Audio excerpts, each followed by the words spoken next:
हम last lecture में क्या पढ़ रहे थे बच्चों? हैं? फ्रिक्शन हम पढ़ रहे थे। फ्रिक्शन में हमने कुछ चीज़ें पढ़ ली थी हैं, कुछ चीज़ें क्या, काफ़ी चीज़ें पढ़ ली थी। अब मेरी बात सुनो ध्यान से। हमारा क्या था लिमिटिंग फ्रिक्शन? लिमिटिंग फ्रिक्शन क्या था? Mu s into R. R क्या था हमारा? नॉर्मल रिएक्शन था। तो कोई भी बॉडी कब चलेगी? जब फोर्स अप्लाइड जो है वो लिमिटिंग फ्रिक्शन को एक्सीड कर जाएगा। ये तो आप जान रहे थे सब कुछ। अगर मान लो ये 10 kg की बॉडी है और यहाँ पे कोफिशिएंट ऑफ स्टैटिक फ्रिक्शन की वैल्यू अगर हम मान लेते हैं 0 कुछ है 2, ठीक है, और g की वैल्यू हम ले लें 10, g की वैल्यू हमने ले ली 10 और फोर्स अप्लाइड है 15 न्यूटन। कितना फोर्स अप्लाई किया गया है? 15 न्यूटन का। तो आपके पास क्वेश्चन है फाइंड एक्सेलरेशन ऑफ ब्लॉक का एक्सेलरेशन बताना है and force of friction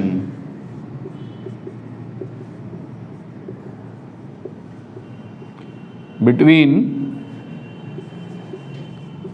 blocks and ground, between block and ground, ठीक है।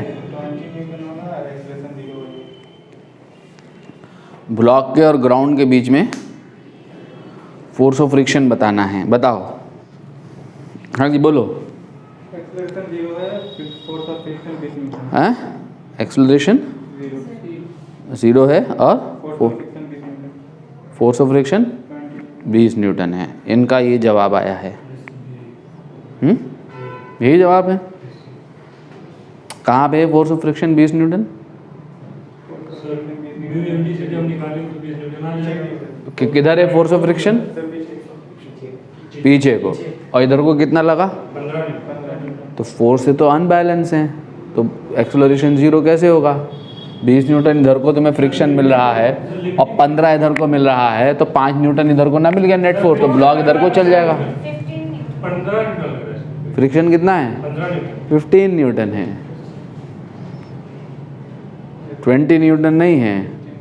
लिमिटिंग फ्रिक्शन मत निकालो। Limiting friction is the maximum value of static friction, ठीक है। कोई भी ब्लॉक तब चलेगा जब अप्लाइड फोर्स लिमिटिंग फ्रिक्शन को एक्सीड करेगा। अगर अप्लाइड फोर्स लिमिटिंग फ्रिक्शन से कम है तो ब्लॉक नहीं चलेगा, ठीक है। और जब ब्लॉक नहीं चलेगा तो फोर्स ऑफ फ्रिक्शन किसके इक्वल होगा? अप्लाइड फोर्स के, ठीक है। सबसे पहला काम आपने क्या करना है? देखो, सबसे पहला काम आपने लिमिटिंग फ्रिक्शन निकालना है। क्या होता है लिमिटिंग फ्रिक्शन? आर कितना होगा यहाँ? आर कितना होगा? mg के बराबर होगा, ठीक है। कैसे होगा mg? फ्री बॉडी डायग्राम से देख सकते हो ना। 10g कहाँ लगेगा? नीचे को। ग्राउंड से क्या आएगा फोर्स? ये आएगा नॉर्मल रिएक्शन r। यहाँ से लगा क्या? F और इधर को लग रहा फ्रिक्शन। ये है फ्रिक्शन। ये फ्रिक्शन निकालना है कितना? इस फ्रिक्शन की मैक्सिमम वैल्यू लिमिटिंग फ्रिक्शन है जो कि r है। r कितना है यहाँ पर? इस डायरेक्शन में मोशन नहीं हो रहा, फोर्स बैलेंस कर रहे हैं, तो r किसके बराबर है? 10g के। तो म्यू एस डालो। म्यू एस कितना लिया हमने यहाँ? 0.2 इंटू 10g। g की वैल्यू 10 लोगे तो एफ एल कितना आएगा यहाँ से? हैं? 20 न्यूटन, ठीक है। तो 20 न्यूटन का लिमिटिंग फ्रिक्शन है ये। इतना लिमिटिंग फ्रिक्शन निकाला आपने। ये लिमिटिंग फ्रिक्शन क्या होती है? स्टैटिक फ्रिक्शन की मैक्सिमम वैल्यू। इसका मतलब between the block and ground जो फ्रिक्शन है मैक्सिमम कहाँ से कहाँ तक एक्ट कर सकता है? 0 से 20 तक एक्ट कर सकता है, ठीक है। समझ में आई मेरी बात? अब आपने फोर्स को कंपैरिजन करना है। फोर्स कितना है आपका? 15 न्यूटन, जो कि लेस देन है किससे?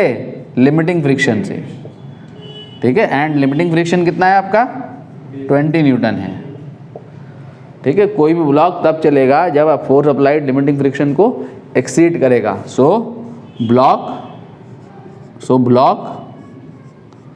Will not move. ठीक है, तो एक्सेलरेशन कितना आ गया ब्लॉक का? 0। ठीक है, नेट फोर्स क्या होगा? 0।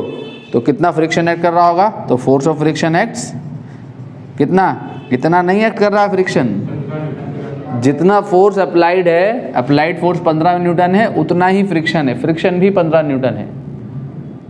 ठीक है, ब्लॉक को चलने नहीं दे रहा है। ठीक है, तो force of friction acts is equal to force applied which is equal to कितना? 15 न्यूटन। ठीक है, 15 न्यूटन फ्रिक्शन एक्ट कर रहा है, ना कि 20 न्यूटन। इन सब बातों को हम पिछली क्लास में डिस्कशन में हम ला चुके हैं। ठीक है, अगर कोई बॉडी इंक्लाइंड प्लेन पे है बच्चों, रफ इंक्लाइंड है, अभी हमने जो पिछली क्लास में डिस्कस किया था, वो पिछली क्लासेस में जो हमने डिस्कस किया था स्मूथ इंक्लाइंड डिस्कस कर रहे थे ना हम। अगर रफ इंक्लाइंड है मेरे पास, अगर ये बॉडी है रफ इंक्लाइंड पे, ठीक है, और बॉडी अगर डाउन द प्लेन आ रही है, बॉडी अगर रफ इंक्लाइंड पे है, तो रफ इंक्लाइंड पे कौन चलाएगा बॉडी को? हैं? तो यहाँ पे क्या लगता है? यहाँ पे क्या लगता है? mg cos theta. हमने ब्रेक किया था ना ये फोर्सेस को। यहाँ पे क्या लगता है? mg sin theta. ये mg sin थीटा कहाँ चलाएगा? नीचे को। यहाँ पे क्या आता है? Normal force r। तो नॉर्मल फोर्स किसके इक्वल होता है यहाँ? mg cos थीटा के। नॉर्मल फोर्स किसके इक्वल होता है? mg cos थीटा के। और यहाँ पर फोर्स ऑफ फ्रिक्शन कहाँ लगेगा?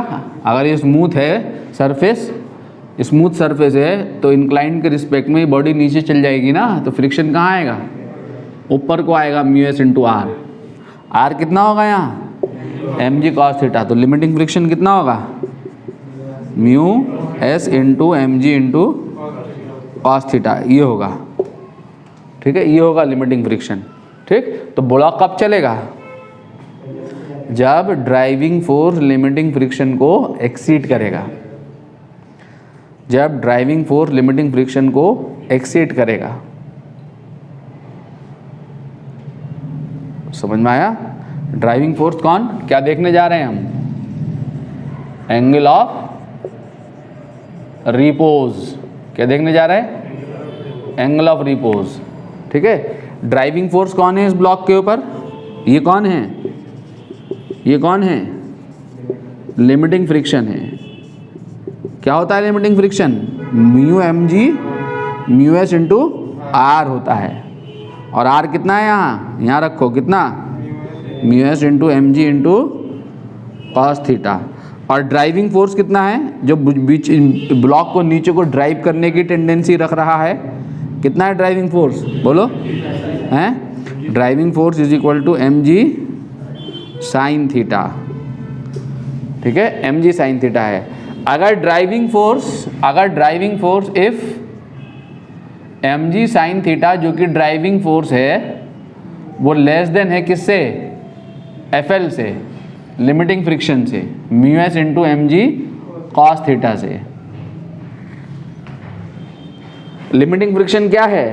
ये लिमिटिंग फ्रिक्शन कितना है? Mu s into mg cos theta. क्या चीज़ है ये? स्टैटिक फ्रिक्शन की मैक्सिमम वैल्यू है। कहाँ से कहाँ तक एक्ट करेगा यहाँ पर ये फ्रिक्शन? स्टैटिक कहाँ तक एक्ट करेगा ये? 0 से लेके FL तक। किस पे डिपेंड कर रहा है? नेचर ऑफ सरफेस के अलावा, इस नेचर ऑफ सरफेस के अलावा इस cos थीटा एंगल पे डिपेंड कर रहा है, इस एंगल पे डिपेंड कर रहा है। अगर ये थीटा वेरी कर जाए तो ये लिमिटिंग फ्रिक्शन भी वेरी करेगा, mg साइन थीटा भी वेरी करेगा। जितना ज़्यादा हाई इंक्लाइंड होगा mg साइन थीटा, उतना थीटा बढ़ेगा ना। थीटा बढ़ेगा तो साइन थीटा बढ़ेगा, cos थीटा घटेगा। तो फ्रिक्शन घटता है, लिमिटिंग फ्रिक्शन, और ड्राइविंग फोर्स बढ़ता है थीटा के बढ़ने पे। ठीक है, मेरी बात सुनो। अगर mg साइन थीटा, ये जो ड्राइविंग फोर्स, थीटा की वैल्यू कुछ ऐसी है, थीटा स्मॉल है सच दैट कि mg साइन थीटा छोटा है किससे? म्यू mg cos थीटा से। तो क्या होगा? ब्लॉक चलेगा? हैं? ब्लॉक नहीं चलेगा, विल नॉट मूव। क्यों नॉट मूव? क्योंकि ड्राइविंग फोर्स जो है वो लिमिटिंग फ्रिक्शन को एक्सीड नहीं कर रहा है। ठीक है, तो फोर्स ऑफ फ्रिक्शन कितना एक्ट कर रहा होगा बताओ जल्दी से। हैं? फोर्स ऑफ फ्रिक्शन जब ब्लॉक नहीं चल रहा होता है, फोर्स के ड्राइविंग फोर्स अगर बॉडी को नहीं चला पा रहा है तो इसका क्या मतलब है कि फोर्स ऑफ फ्रिक्शन जो है किसके इक्वल है? ड्राइविंग फोर्स के इक्वल है। यही ना मतलब है। तो फोर्स ऑफ फ्रिक्शन इतना नहीं लग रहा होगा, कितना लग रहा होगा? इससे कम, वो कितना? mg sin theta. तो force of friction x is equal to कितना? mg sin theta. ठीक है, समझ में आई मेरी बात? नाउ इफ यहाँ एंगल ऑफ रिपोज को हम अल्फा से डिनोट कर रहे हैं। ठीक है, अब आप सुनो मेरी बात ध्यान से। If theta is varied, if theta increases, suppose हम इंक्रीज कर रहे हैं, अगर ये इंक्लाइन का हॉरिजॉन्टल से जो एंगल है ये इंक्रीज किया जाए, इफ थीटा इंक्रीजेज तो क्या होगा? साइन थीटा, जब हम थीटा को increases from 0 degree to 90 degree, तो साइन 0 क्या होता है? 0। साइन 90 क्या होता है? 1। तो साइन थीटा इंक्रीजेज, ठीक है, एंड कॉस थीटा, कॉस 0 क्या होता है? 1। साइन कॉस 90 क्या होता है? 0। Cos sine theta increases and cos theta decreases.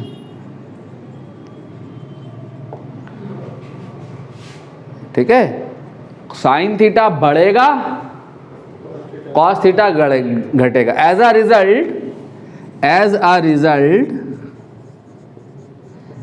Result driving force mg sin theta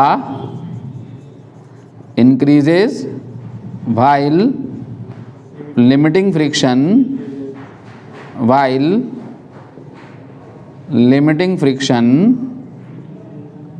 क्या है limiting friction? μs into mg cos theta decreases। ठीक है, ये बढ़ेगा ये घटेगा। ठीक है, ऐसा होते होते एक ऐसी सिचुएशन आएगी, the situation comes when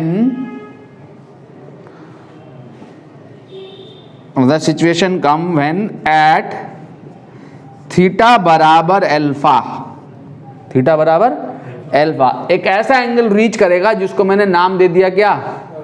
alpha नाम दे दिया, कॉल्ड, इस अल्फा को हम क्या कह रहे हैं? Angle of repose. Angle of repose, incline का हॉरिजॉन्टल से बना हुआ वो एंगल। द कम्स कौन यार? The situation comes, SITUATION, the situation comes when at theta equal to alpha, called angle of repose, comma, both driving force and कौन? Limiting friction क्या हो जाए दोनों? हैं? becomes equal।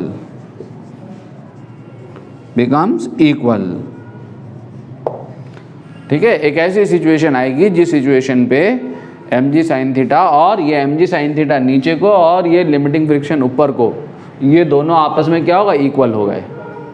ठीक है, इनिशियली इंक्लाइंड बहुत कम है, इनिशियली बहुत हल्का सा इंक्लाइंड है, mg sin थीटा छोटा है, म्यू mg cos थीटा बड़ा है, बॉडी को नहीं चला पा रहा है। जैसे जैसे हम इंक्लाइंड बढ़ाते चले जाएंगे तो क्या होगा? mg sin थीटा बढ़ेगा, म्यू mg cos थीटा घटेगा, एक पर्टिकुलर एंगल रीच करेगा जिस एंगल पे ये दोनों आपस में क्या हो जाएंगे? बराबर। ठीक है, this angle is called angle of repose. This angle is called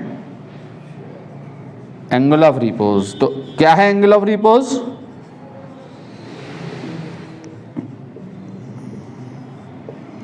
ठीक है, तो क्या है एंगल ऑफ रिपोज? अगर एंगल ऑफ रिपोज को लिखा जाए, ठीक है, तो एंगल ऑफ रिपोज को अगर एक लाइन में लिखा है तो मैंने एक्सप्लेनेशन पॉइंट ऑफ व्यू से लिखा, आपके पास अगर आ जाता है लिखने के लिए एक आध नंबर में मान लो, तो क्या होगा, the angle made, so the angle made by the incline, the angle made by the incline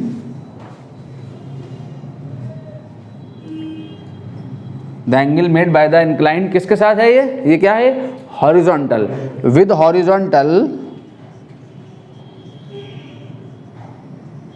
such that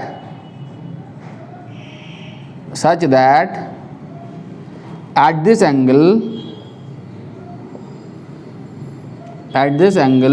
both driving force and force of limiting friction या limiting friction becomes equal, limiting friction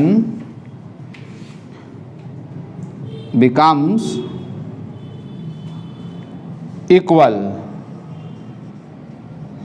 comma, called angle of repose, angle of repose. It is denoted by alpha. इसे किससे denote कर रहे हैं हम, alpha से denote कर रहे हैं, ठीक है। इज इट विजिबल, यस, ठीक है।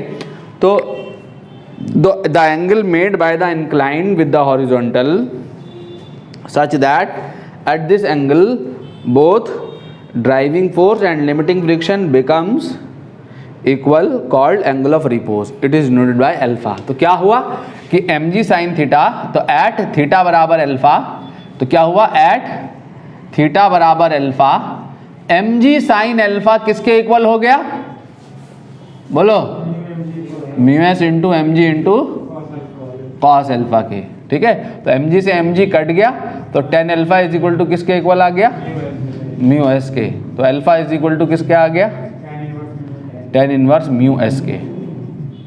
ये आपका एंगल ऑफ रिपोज है, ठीक है, ये आपका एंगल ऑफ रिपोज है। Eight this angle block is just, eight this angle क्या होगा, अगर इंक्लाइन का हॉरिजॉन्टल से बना हुआ एंगल इतना है, टेन इनवर्स म्यू, ठीक है। जिस इंक्लाइन पे ये ब्लॉक रखा है उसके लिए म्यू एस की वैल्यू मान लिया जाए 1/√3 है। कितनी है, 1/√3। तो टेन इनवर्स 1/√3 कितना मिलेगा, 30 डिग्री। कितना मिलेगा, 30 डिग्री। 10 30 1/√3 होता है। तो अगर इंक्लाइन का हॉरिजॉन्टल से बना हुआ एंगल 30 डिग्री है तो ब्लॉक जस्ट मूव करने वाली सिचुएशन में होगा, और अगर इंक्लाइन का हॉरिजॉन्टल से एंगल 30 डिग्री से कम है तो mg साइन थीटा छोटा होगा, ये नॉर्मल फोर्स, ये लिमिटिंग फ्रिक्शन बड़ा होगा, ब्लॉक को चलने नहीं देगा। समझ में आई मेरी बात। तो at this angle block is just about to क्या, slide down the plane, just slide down the plane वाली सिचुएशन में होगा ब्लॉक, ठीक है। ब्लॉक कब मूव करेगा, हैं, जब इंक्लाइन का हॉरिजॉन्टल से बना हुआ angle limiting friction angle of repose को एक्सीड करेगा, यानी थीटा जो होगा वो ग्रेटर देन क्या होगा, अल्फा। तो mg साइन थीटा बड़ा हो जाएगा किससे, mg कॉस थीटा से। यानी if theta is greater than alpha तो mg साइन थीटा बड़ा हो जाएगा किससे, mu s into mg into cos alpha से। तो ब्लॉक विल मूव,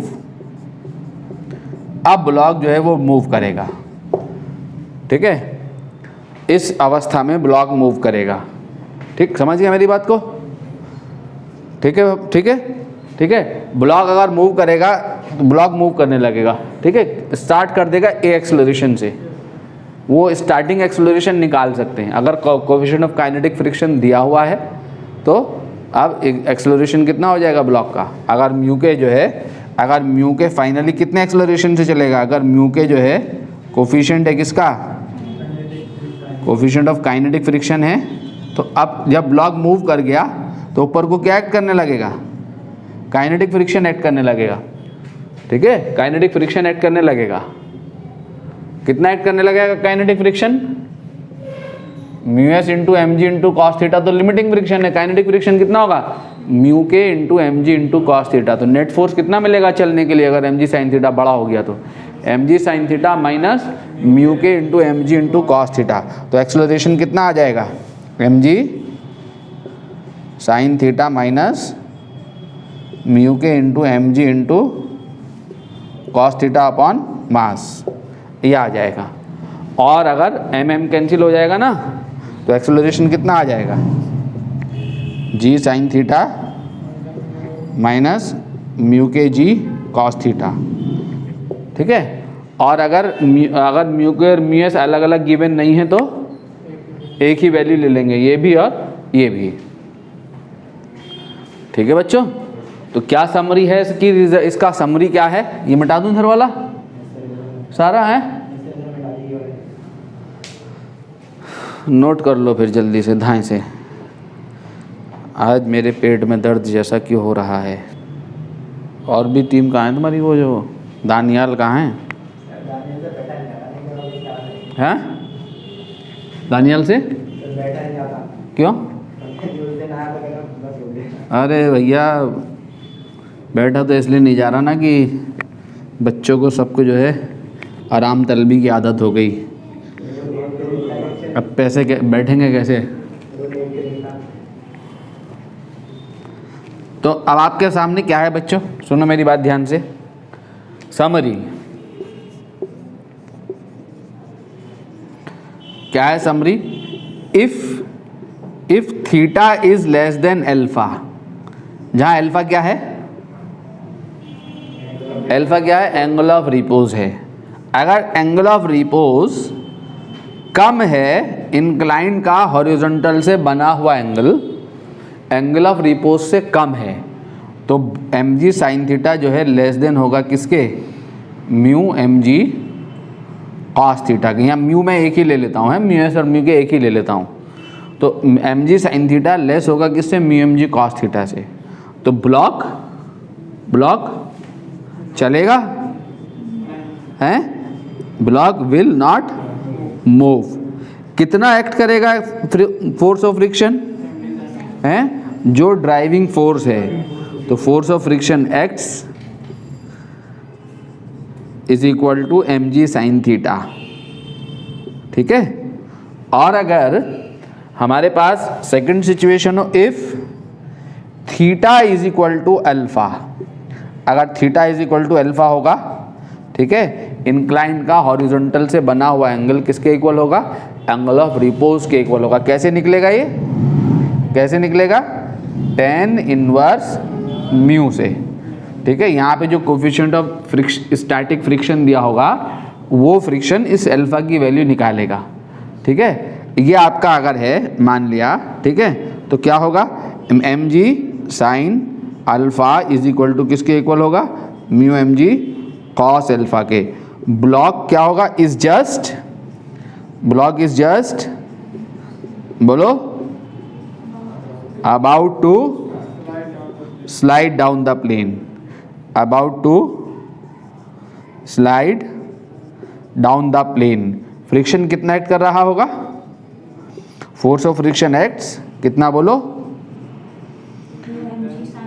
हैं, दोनों में से कोई भी ले लोगे ना, force of friction acts is equal to या तो एम जी साइन अल्फा या फिर mu M G cos alpha, क्योंकि दोनों एक ही तो इक्वल हैं अभी भी। ठीक है, और अगर ऐसा हो जाए कि if theta is greater than alpha हो, ठीक है, theta is greater than alpha हो, तो क्या होगा, एम जी साइन थीटा जो है ग्रेटर देन होगा किससे, mu M G cos theta से। तो ब्लॉक जो होगा, अब block will move down the plane move down the plane with acceleration, क्या होगा एक्सेलरेशन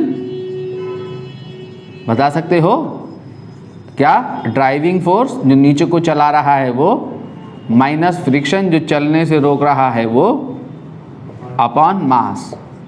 ठीक है, तो एक्सेलरेशन आ जाएगा कितना? जी sine theta minus mu G cos theta. इतने एक्सेलरेशन से ब्लॉक जो है वो डाउन द प्लेन चल देगा। ठीक है, ये इंक्लाइन प्लेन के लिए एंगल ऑफ रिपोज का रोल है। यानी कोई भी ब्लॉक इंक्लाइन प्लेन पे तभी चलेगा जब इंक्लाइन का हॉरिजॉन्टल से बना हुआ एंगल ऑफ रिपोज से ज़्यादा होगा। अगर मैं इस सिचुएशन में चलाना चाहता हूँ, कौन सी वाली सिचुएशन है? फर्स्ट सिचुएशन में, पहली सिचुएशन में, इसमें मैं चाहता हूँ कि ब्लॉक चले, तो क्या करना पड़ेगा? mg sin थीटा इनसफिशिएंट होगा ब्लॉक को चलाने के लिए, तो ऊपर से एक एडिशनल फोर्स नीचे को पुश लगाना पड़ेगा।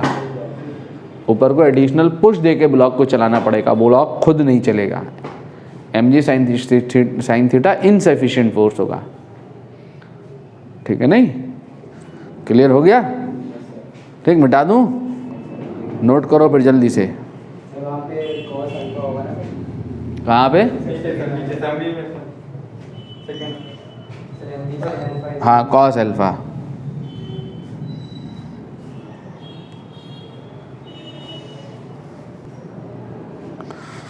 और लिखा हुआ दिखा हुआ दिख जाता है मेरा उसमें। सर ऐसे देख के लिख लिया था। हैं? सर दिख रहा है। अरे इसमें दिख जाता है वीडियो में, ऐसा तो नहीं लगता एकदम जो है जापानी लैंग्वेज हैं?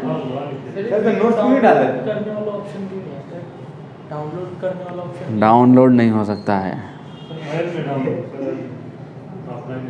हैं? सर ऐसा कुछ करिए। हाँ, ज़्यादा डाउनलोड वाला ऑप्शन डाउनलोड नहीं हो सकता है। और सर मतलब उसमें टाइमिंग भी दिखाते हैं। ठीक है बच्चों, नाउ नेक्स्ट हमारा क्या होगा? Angle of friction. Angle of friction क्या होता है? एंगल ऑफ फ्रिक्शन किससे डिनोट करें? एंगल ऑफ फ्रिक्शन को फाई से कर देते हैं। ठीक है, मान लो फाई है। क्या होता है एंगल ऑफ फ्रिक्शन? फाई या थीटा कुछ भी ले सकते हो, फाई ले लो। क्यों जी, what is angle of friction? हैं? कांटेक्ट फोर्सेस कौन कौन से होते हैं? बट जब दो सरफेसेस कांटेक्ट में हैं तो कांटेक्ट पे कौन कौन से फोर्सेस लगते हैं? Friction and normal reaction. Friction और नॉर्मल रिएक्शन के बीच में एंगल कितना होता है? ऑलवेज 90 डिग्री होता है, क्योंकि फ्रिक्शन टेंजेंशियली एक्ट करता है कांटेक्ट पे और नॉर्मल फोर्स नॉर्मल की डायरेक्शन में एक्ट करता है। ठीक है, तो नेट रिजल्टिंग कांटेक्ट फोर्स क्या होगा? रिजल्टिंग कांटेक्ट फोर्स क्या होगा? अगर हमारे पास ये ब्लॉक है, अगर आपसे कांटेक्ट फोर्स निकालने के लिए कहे, ये ब्लॉक है, ठीक है, हमने ये फोर्स ऑफ फ्रिक्शन अप्लाई किया हुआ है F, ये एक्सटर्नल फोर्स अप्लाई किया हुआ है F, यहाँ पे है mg और यहाँ पे कांटेक्ट पे नॉर्मल एक्शन रिएक्शन फोर्सेस लग रहे हैं R। और अगर मैं इसका FBD बनाऊँ ब्लॉक का, तो ब्लॉक का FBD क्या बनेगा जरा देखो तो सही। फ्री बॉडी डायग्राम, mg कहाँ लगेगा इसका? नीचे को, और ये रिएक्शन कहाँ आएगी? ऊपर को, और फोर्स इधर को लगाइए F, ब्लॉक को पुश कर रहा है, तो लिमिटिंग फ्रिक्शन कहाँ जाएगा? ग्राउंड के रिस्पेक्ट में इधर को जाएगा। कितना होगा ये limiting friction? Mu s into are.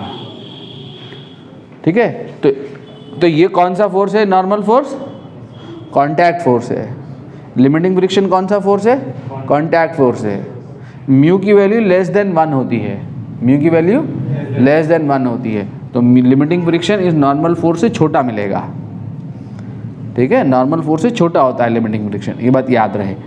अब हमें क्या है कि अगर मैं रिजल्टिंग कांटेक्ट फोर्स निकालूं, तो इन लिमिटिंग फ्रिक्शन, नॉर्मल रिएक्शन तो ये है और लिमिटिंग फ्रिक्शन ये है, टेल टू टेल अगर मिला लूँ दोनों वेक्टर की, तो ये लिमिटिंग फ्रिक्शन है ना FL। कितना है FL? Mu s into R.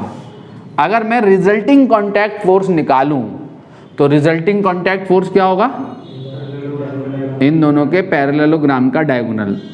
अगर आपसे पूछे कि नेट रिजल्टिंग कॉन्टैक्ट फोर्स निकालो, तो रिजल्टिंग कॉन्टैक्ट फोर्स कितना है आपका? जो रिजल्टिंग कॉन्टैक्ट फोर्स है, total contact force, resulting mean total contact force, वो कितना है? अंडर रूट क्या R square plus F L square. ये एफ एल है ना, पाइथागोरस लग जाएगी ये, ठीक है, राइट एंगल ट्रायंगल में। अगर आर यहाँ किसके इक्वल है? एम जी के इक्वल है, तो यहाँ से निकाल सकते हैं ना। तो आर यहाँ एफ एल की जगह डालोगे R square plus mu s square R square under root ना। आर तो रूट से बाहर आ जाएगा, तो क्या बचेगा? 1 प्लस म्यू एस स्क्वायर, यानी R is M G under root 1 plus, ये नेट कॉन्टैक्ट फोर्स है, ये रिजल्टिंग कॉन्टैक्ट फोर्स है।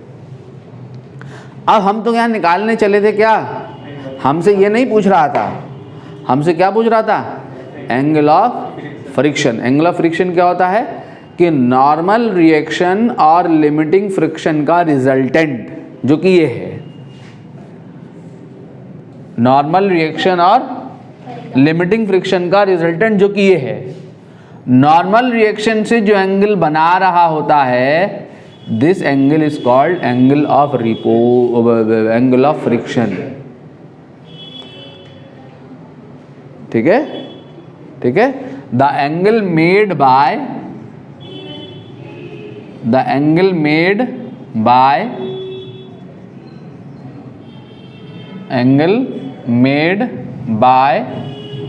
कौन? रिजल्टेंट ऑफ क्या? नॉर्मल रिएक्शन एंड क्या? Limiting friction. फ्रिक्शन मत लिखियो मेरे दोस्तों, क्योंकि फ्रिक्शन तो स्टैटिक भी होता है। अगर ये कम हो गया फ्रिक्शन, लिमिटिंग से कम वैल्यू रख ली, तो एंगल बदल जाएगा। मैक्सिमम फ्रिक्शन से जो एंगल बन रहा होता है, मैक्सिमम फ्रिक्शन और नॉर्मल रिएक्शन का रिजल्टेंट, मैक्सिमम फ्रिक्शन क्या कहलाता है? लिमिटिंग फ्रिक्शन कहलाता है। Normal reaction and limiting, the angle made by resultant of normal reaction and limiting friction with normal reaction, with normal reaction is called क्या? Angle of friction. किससे denote कर रहा है इसको? मान लो फाई से, ठीक है। एनसीईआरटी में देख लेना, जो भी सिंबल यूज कर रहा हो तो वो भी यूज कर सकते हो। मैंने फाई ले लिया, ये फाई हो गया। तो अब मुझे ये निकालना है फाई। तो इस वाले ट्रायंगल में देखो, इस वाले राइट एंगल ट्रायंगल में निकल सकता है ना। ये हाइपोटेन्यूज, ये परपेंडिकुलर हमें पता है और बेस हमें पता है। तो tan phi is equal to जो है वो क्या आएगा बताओ तो सही? एफ एल अपॉन आर, ठीक है। और tan phi is equal to क्या आया? Mu s R upon R, ये कैंसिल हो गया। तो फाई इज इक्वल टू जो है वो कितना आ गया? tan inverse mu. तो आप इसको कैसे भी डिफाइन कर सकते हैं कि angle of friction is equal to the inverse of tangent of coefficient of static friction. Angle of friction is equal to the inverse of tangent of coefficient of static friction, ठीक है। ऐसे ये हमारा angle of friction हो गया। बोलो बेटा। अगर आपके सामने मान लो सपोज ऐसी सिचुएशन है, अगर आपके सामने ये सिचुएशन है, ये हमने यहाँ पे मास की बॉडी है, ठीक है। यहाँ पे कोफिशिएंट ऑफ स्टैटिक फ्रिक्शन या कोफिशिएंट ऑफ फ्रिक्शन न्यू दिया हुआ है। ये बॉडी के ऊपर फोर्स लगाया गया है कितने एंगल पे? थीटा डिग्री के एंगल पे, ठीक है। यहाँ पे हमने बॉडी का मोशन ज्ञात करना है। तो यहाँ पे क्या करना होगा? अब हमें क्या करना होगा? इस फोर्स को अगर आप एफबीडी बनाएंगे तो इस फोर्स को तोड़ना होगा। किस फोर्स को? एफ को। तो यहाँ पे क्या आएगा? एफ cos थीटा, और यहाँ पे क्या जाएगा? यहाँ पे एफ साइन थीटा। याद रखना है नीचे को क्या होगा? ये एम जी। अब नॉर्मल फोर्स एम जी नहीं रह पाएगा, यहाँ पे नॉर्मल रिएक्शन आएगी ना, रिएक्शन आएगी आर, और फ्रिक्शन कहाँ जाएगा? इधर तो जाएगा ना। अगर लिमिटिंग फ्रिक्शन एफ एल है, एफ एल कितना होगा? म्यू आर, ठीक है। तो इस डायरेक्शन में मोशन तो नहीं हो रहा है, जब नहीं हो रहा है तो यहाँ पे फोर्सेस क्या कर रहे होंगे, बैलेंस। तो अब नॉर्मल फोर्स किसके को, नॉर्मल फोर्स और एफ साइन थीटा मिलके किसको बैलेंस कर रहे होंगे, दोनों ऊपर को है ना, ये दोनों ऊपर को, ये नीचे को, तो जितना ऊपर को उतना नीचे को, तो यहाँ नॉर्मल फोर्स क्या आएगा, एफ साइन थीटा। तो नॉर्मल फोर्स रिड्यूस हो गया, ठीक है, weight of the body reduce हो गया, तो फ्रिक्शन भी रिड्यूस हो जाएगा। तो ये हमने क्या किया है, इसको पुल किया है, पुल किया है ना, it is easier to pull a lawn mower than push करने में तो हो जाएगा, ठीक है। जब हम पुश करेंगे इसको लॉन मूवर को, जब हम पुश करते हैं तो क्या होता है कि एफ साइन थीटा का हेल्प करता है। तो अगर ये हो गया तो अब एफएल कितना हो जाएगा आपका, एफएल यहाँ पे एमजी नहीं है, एफएल नॉर्मल फोर्स कितना है, एफएल कितना हो जाएगा, एफएल जो है यार कितना हो जाएगा, mu minus F sine theta हो जाएगा, ठीक है। ये हो जाएगा FL normal force, mu into normal reaction, ठीक है। तो अब आप नॉर्मल फोर्स क्या कर रहा है, रिड्यूस कर रहा है,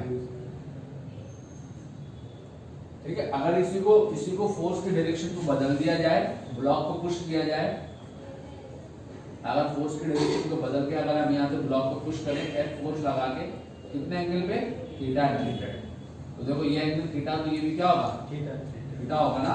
अब जब आप इस फोर्स को तोड़ोगे, इस ब्लॉक पे एम मास का ब्लॉक है, ग्राउंड पे जब आप तोड़ोगे तो तोड़ने से क्या आएगा, देखो एफबीडी फिर बनाओगे तो इसका mg कहाँ आएगा, नीचे तो आएगा, जिससे थीटा बना, ये वाला कंपोनेंट आएगा cos, ये वाला कंपोनेंट तो आ गया क्या, f cos थीटा, और नीचे को आएगा ये वाला साइन, नीचे को लगेगा ब्लॉक पे, यहाँ दिखा दूं मैं, तो f sin थीटा लगेगा कहाँ, नीचे को, ठीक है। और नॉर्मल फोर्स कहाँ आएगा, ऐसे, और ये जब उधर को चलेगा तो फ्रिक्शन कहाँ लगेगा, इधर को लगेगा, FL = μr, ठीक है। इस डायरेक्शन में तो कोई मोशन हो नहीं रहा है, जब नहीं हो रहा है तो ऊपर को कौन है फोर्स, R, और नीचे को कौन है, ये और ये, तो इसका वेट इंक्रीज कर जाएगा, डाउनवर्ड फोर्स मिलेगा ब्लॉक को, यहाँ ब्लॉक को फोर्स कहाँ मिल रहा है, अपवर्ड, तो इफेक्टिव वेट ब्लॉक का रिड्यूस हो रहा है। यहाँ पे ब्लॉक के ऊपर एक और फोर्स लग गया डाउनवर्ड डायरेक्शन में, तो इफेक्टिव वेट क्या कर जाएगा, इंक्रीज, तो R = क्या हो जाएगा, बोलो, ब्लॉक हैवी फील होगा, ठीक है, mg plus f sin theta. r यहाँ पर अगर ऐसे हो रहा है, ठीक है, तो fl कितना होगा, म्यू r ना, तो fl = म्यू r डालोगे, नॉर्मल फोर्स कितना आएगा, mu mg plus f sin theta, ठीक है। अब क्या होना चाहिए, ब्लॉक को चलने के लिए ये f cos थीटा इससे बड़ा होना चाहिए, इससे बड़ा होना चाहिए, इससे बड़ा। अगर f cos थीटा इससे बड़ा है तो ब्लॉक मूव करेगा, यहाँ पे if f cos theta block move if क्या, f cos theta is greater than limiting friction, ये अगर छोटा है तो ब्लॉक नहीं चलेगा, तो फ्रिक्शन कितना लगेगा, जितना applied force f cos theta के बराबर, इस f cos थीटा के बराबर, ये ड्राइविंग फोर्स, इसके बराबर नहीं, इसके बराबर लगेगा f cos थीटा के बराबर, ठीक है।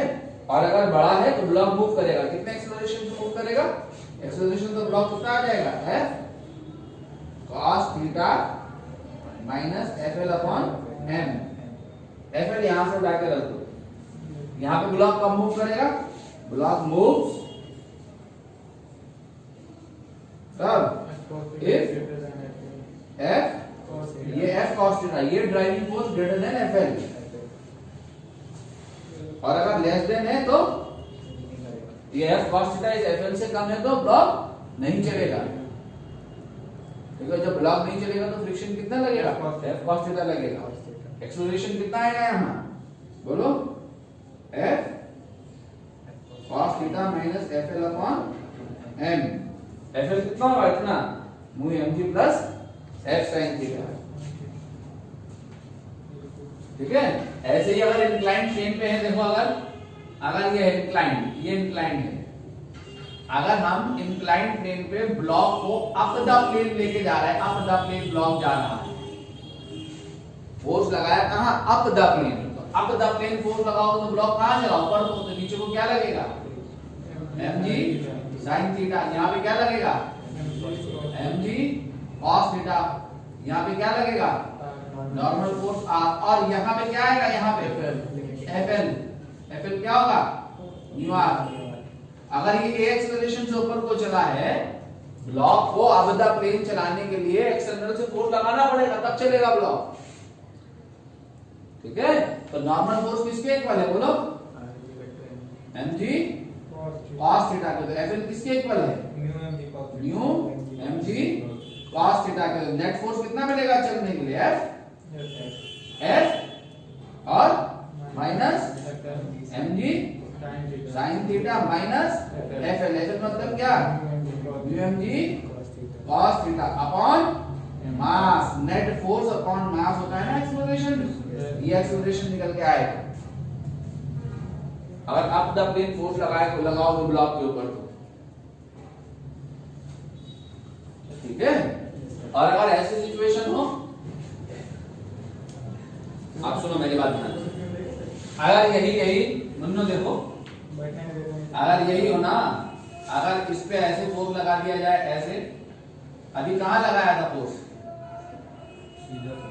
along the parallel to the inclined लगा था ना फोर्स,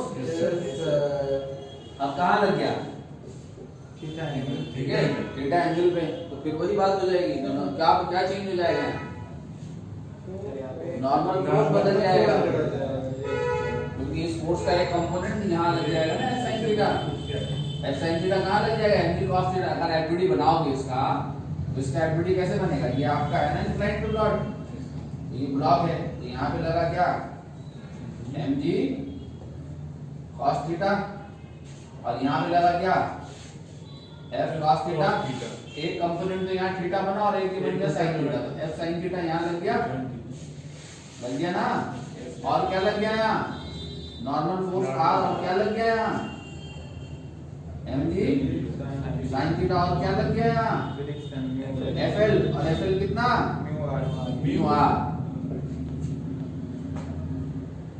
ठीक है, तो अब आपके पास क्या होगा, देखो यहां मोशन हो रहा है इस डायरेक्शन में नहीं, तो इस डायरेक्शन में फोर्सेस क्या कर रहे होंगे बैलेंस, तो ये दोनों मिलके किसको बैलेंस कर रहे होंगे mg cos थीटा को। तो r plus f sin theta किसके इक्वल होगा mg cos थीटा के इक्वल होगा ना, तो r किसके इक्वल आएगा बताओ mg cos theta minus f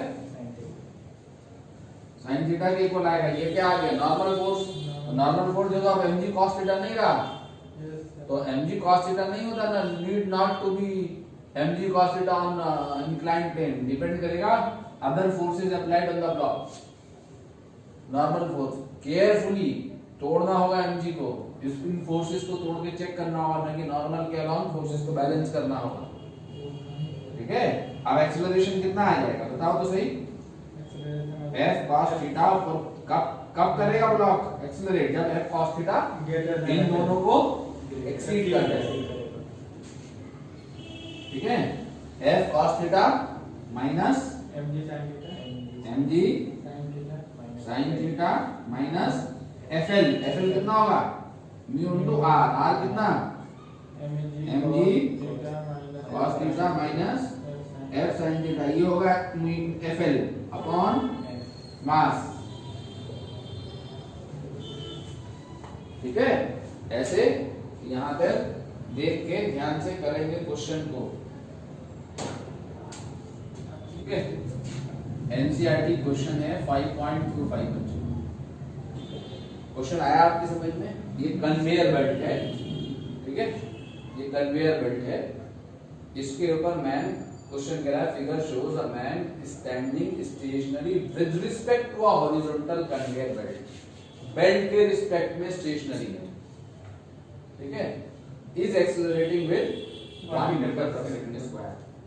ठीक है, ये बेल्ट कितने एक्सेलरेशन से चल रही है इधर को 1 मीटर पर सेकंड स्क्वायर से, और ये कितने से 1 मीटर पर सेकंड स्क्वायर। ऐसे कन्वेयर बेल्ट ऐसे चलती है ना, ठीक है, 1 मीटर पर सेकंड स्क्वायर से ये बेल्ट चल रही है, और मैन क्या है स्टेशनरी, यानी कुर्सी से बैठ के देखोगे तो ये मैन चलता हुआ दिखेगा। कितने एक्सेलरेशन से, इतने ही जितने से ये बेल्ट चल रही है। बेल्ट के और मैन के बीच में कोई रिलेटिव मोशन नहीं हो रहा है। और बेल्ट से देखोगे तो बेल्ट पे बैठ के देखोगे तो ये मैन स्टेशनरी मिलेगा। ठीक है, कह रहा है what is the net force on the man. Man के ऊपर क्या बताना है? नेट फोर्स बताना है। नेट फोर्स बता सकते हैं मैन के ऊपर? Yes sir. ठीक है, हाँ कितना? 65 65। If the coefficient of static friction between the man shoes and the belt is कितना? 0.2। मैन शूज और बेल्ट के बीच में स्टैटिक फ्रिक्शन 0.2 है। Up to what acceleration of the belt can the man continue to be stationary relative to the belt? ठीक है, तो कितने maximum acceleration तक ये मैन इस बेल्ट के ऊपर स्टेशनरी बना रह सकता है? ठीक है, तो सबसे पहले हमें क्या देखना पड़ेगा? फ्रिक्शन की डायरेक्शन मार्क करनी पड़ेगी ना। अब देखो जरा, फ्रिक्शन की डायरेक्शन मार्क करने का क्या है स्टेप? ये मैन है, मान लो ब्लॉक, ये मैन है। कितने केजी का मैन है? 65 केजी का ये ब्लॉक है। सुन लो मेरी बात ध्यान से, ब्लॉक ले लिया मैंने मैन को, ठीक है, एफबीडी बना रहा हूं। तो अगर मैं इसको स्मूथ मान लूं कांटेक्ट को, देख लो बुन्नो, अगर मैं कांटेक्ट को स्मूथ मान लूं तो बेल्ट किधर चल रही है? इधर। तो बेल्ट इस पे लगाना फ्रिक्शन तो कहां से देखोगे? बेल्ट से। तो जब आप इसको मैं स्मूथ मान लूं तो इसके नीचे से ये बेल्ट निकलेगी, ब्लॉक यहीं रह जाएगा। तो ब्लॉक इधर को बढ़ रही होगी, बिना बेल्ट से देखोगे तो ये कांटेक्ट कहां जा रहा होगा? पीछे। तो फ्रिक्शन कहां आएगा? इस पे आगे को आएगा। ठीक है, तो इस पे फ्रिक्शन आगे लगेगा और बेल्ट पे कहां लगेगा फ्रिक्शन? पीछे को लगेगा। ठीक है, अगर आप बेल्ट का बनाओगे एफडी तो बेल्ट पे फ्रिक्शन जो होगा वो कहां लगेगा? पीछे को लगेगा। ये बेल्ट पे फ्रिक्शन है, ये है। ठीक है, हमें किससे मतलब है? ठीक, ये कितने एक्सेलरेशन से चल रहा है इसके साथ? 1 किधर को? इधर को चल रही है बेल्ट, इधर को 1 मीटर पर सेकंड स्क्वायर से। तो ये मैन भी बेल्ट के साथ चल रहा है इधर को, ये 1 मीटर पर सेकंड स्क्वायर है, बिकॉज़ ये मैन क्या है? स्टेशनरी। ठीक है, नीचे को क्या लगेगा इसका? mg 65g। ठीक है, mg। और ऊपर को क्या लगेगा? बेल्ट से नॉर्मल रिएक्शन आएगी r। तो r किसके इक्वल है? 65g के इक्वल है। ये तो पता है ना आपको। अब कौन इधर को चल रहा ना, तो इधर को कौन चला रहा है इसको? ये फोर्स ऑफ फ्रिक्शन चला रहा है। ये फोर्स ऑफ फ्रिक्शन चला रहा है। यही फोर्स ऑफ फ्रिक्शन इसको मोशन दे रहा है। तो हमें क्या निकालना है? कि क्या निकालना है? What is the net force on the man? तो net force on the man mass into acceleration. जिसका एक्सेलरेशन जस्ट बिफोर फोर्स है, तो नेट फोर्स ऑन मैन जो है वो कितना है? Net force on man, net force क्या होता है? mn होता है मास टाइम एक्सेलरेशन। मास कितना है? 65। एक्सेलरेशन कितना है? 1। तो नेट फोर्स कितना आ गया? 65 न्यूटन आ गया। इससे हाँ लगा जब आप उसके रिस्पेक्ट में एफबीडी बनाएंगे। ठीक है, ठीक है। अब सुनो, ये आ गया। मैन स्टेशनरी है ना विद रिस्पेक्ट टू बेल्ट। तो मैन स्टेशनरी है विद रिस्पेक्ट टू बेल्ट, तो मैन का भी तो एक्सेलरेशन उतना ही होगा जितना बेल्ट का। अगर दोनों का एक्सेलरेशन अलग अलग हो गए तो इन दोनों के बीच में रिलेटिव मोशन हो जाएगा ना। ठीक है, अब सुनो मेरी बात, आगे क्या कह रहा है ना? अब क्या कह रहा है? Up to what minimum maximum acceleration ये मैन इसके साथ स्टेशनरी बना रह सकता है। तो अब हमें क्या करना पड़ेगा इसके लिए? ये इसकी मैक्सिमम वैल्यू निकालनी पड़ेगी फ्रिक्शन की। क्या है लिमिटिंग फ्रिक्शन? बोलो। Limiting friction FL is equal to mu R. ठीक है, म्यू कितना है? Mu into mg। mg ना, सॉरी 65g। अरे यार 65 है ना, म्यू कितना है बोलो? 0.2 इनटू 65 इनटू g की वैल्यू कितनी ले रहा है? 10 ले लो। कितना आ गया? 130 न्यूटन आ गया। 130 न्यूटन आ गया। ठीक है, तो अप टू व्हाट, जब तक ये अप टू व्हाट, तो मैक्सिमम एक्सेलरेशन कितना आ जाएगा? इस लिमिटिंग फ्रिक्शन से मिलेगा maximum acceleration.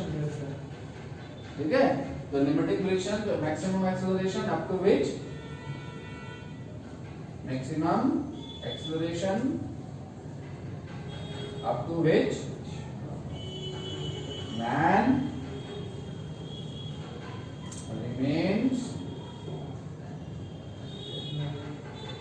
Stationery with respect to belt, तो बेल्ट के रिस्पेक्ट में मैन स्टेशनरी रहेगा, वो लिमिटिंग मैक्सिमम फ्रिक्शन क्या आएगा, Max is equal to FL upon M, 130 upon 65, कितना आ जाएगा मैक्सिमम फ्रिक्शन, 2 मीटर पर सेकंड स्क्वायर।